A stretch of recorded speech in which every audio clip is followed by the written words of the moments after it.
വർദ്ധിച്ചുവരുന്ന തെരുവുനായ ശല്യത്തിന് പരിഹാരം കാണാൻ പദ്ധതികളുണ്ടെന്ന പെരിന്തൽമണ്ണ എംഎൽഎ നജീബ് കാന്തപുരം. നമുക്ക് പെരിന്തൽമണ്ണ നഗരസഭയുമായി ബന്ധപ്പെട്ട് ഇക്കാര്യത്തിൽ വളരെ സജീവമായിട്ടുള്ള ആലോചനകൾ നമ്മൾ നടത്താം.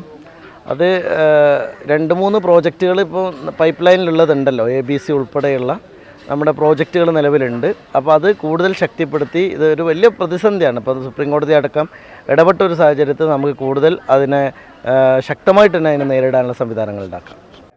കഴിഞ്ഞ ഒരാഴ്ചയ്ക്കുള്ളിൽ പെരിന്തൽമണ്ണയിലും പരിസര പ്രദേശങ്ങളിലുമായി നിരവധി വളർത്തുമൃഗങ്ങളെയാണ് തെരുവുനായകൾ കൂട്ടമായി ആക്രമിച്ചത്. തെരുവുനായ ആക്രമണത്തിൽ നിന്നും ഭാഗ്യം കൊണ്ട് മാത്രം ഓടി രക്ഷപ്പെടാൻ കഴിഞ്ഞ മനുഷ്യരും നിരവധിയാണ്. കടിച്ചു കീറാൻ തക്കം പാത്തു നിൽക്കുന്ന തെരുവുനായകളുടെ ശല്യം വീട്ടിൽ വരെ എത്തി നിൽക്കുമ്പോൾ കുട്ടികളെ സ്കൂളിൽ വിടാനോ പുറത്തേക്കിറങ്ങുവാനോ ഭയന്ന കഴിയുന്ന മനുഷ്യരും ഏറെയാണ്.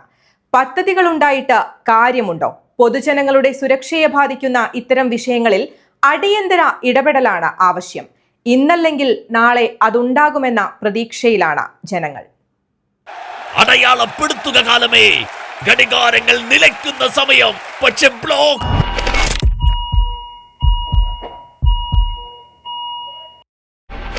ബ്ലോക്കുകളെ വകഞ്ഞു മാറ്റിയത് ഗോൾ. കളിയിൽ മാത്രമല്ല, ഹൃദയത്തിന്റെ ബ്ലോക്ക് മാറ്റൂ, ജീവിതത്തിൽ വിജയിക്കൂ. BKCC Heart Hospital, Perinthalmanna. Contact 9746 722 922.